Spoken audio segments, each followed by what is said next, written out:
চেনা রাস্তায় হাঁটতে হাঁটতে ক্লান্ত, এবার হাঁটা হবে মানসিক প্রশান্তির পথে।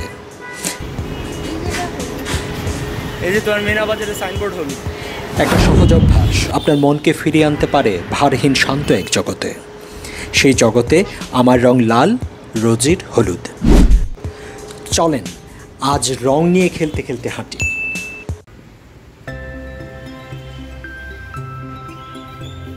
তোমার পছন্দের রং কোনটা? হলুদ। আমার লাল। আমরা প্রতিদিন কম বেশি সবাই হাঁটি।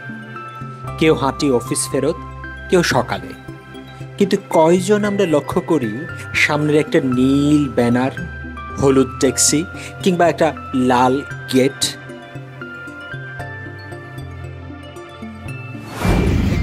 তুমি গুনো, আমি গুনছি। রঙের হাঁটা ঠিক সেটাই শেখায়। হাঁটার আগে ঠিক করুন আজ কোন রং খুঁজবেন। ধরুন আজ সবুজ, তারপর হাঁটুন আর খুঁজুন পাতা, দোকানের ছাউনি, গাড়ির স্টিকার, যত রকম সবুজ আপনি খুঁজে পান।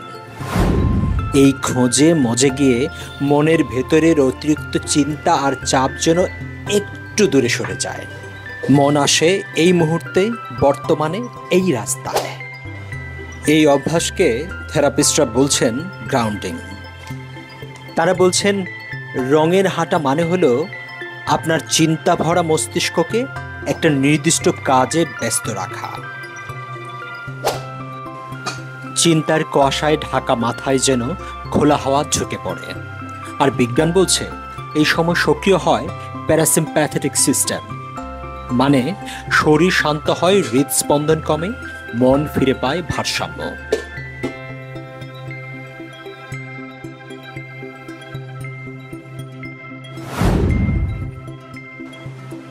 ভাবছেন একটুখানি রং কিভাবে এত কিছু করে? চিন্তা বন্ধ রেখে একবার শুরু করে দেখুন। সেদিন আমরা ধানমন্ডি ২৭ নম্বর রোড ধরে হাঁটছিলাম।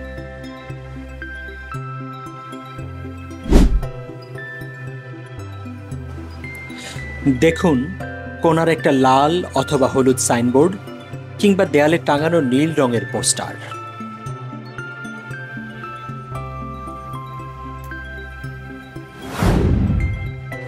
আসাদ গেট অভিমুখে ব্যস্ত রাস্তাতেও হয়তো চোখে পড়বে হলুদ রঙের আনারস কিংবা কারো কোনো রঙিন ওড়না।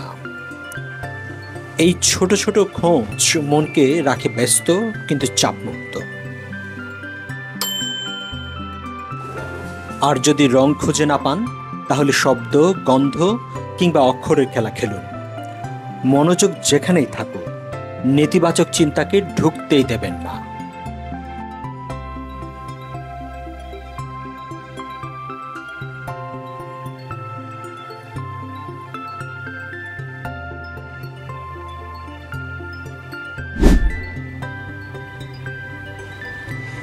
এই অভ্যাস শুধু শরীর না, মনেও জোর আনে। সির্ফ 10 মিনিট, একটা রং, একটা রাস্তা আর আপনি।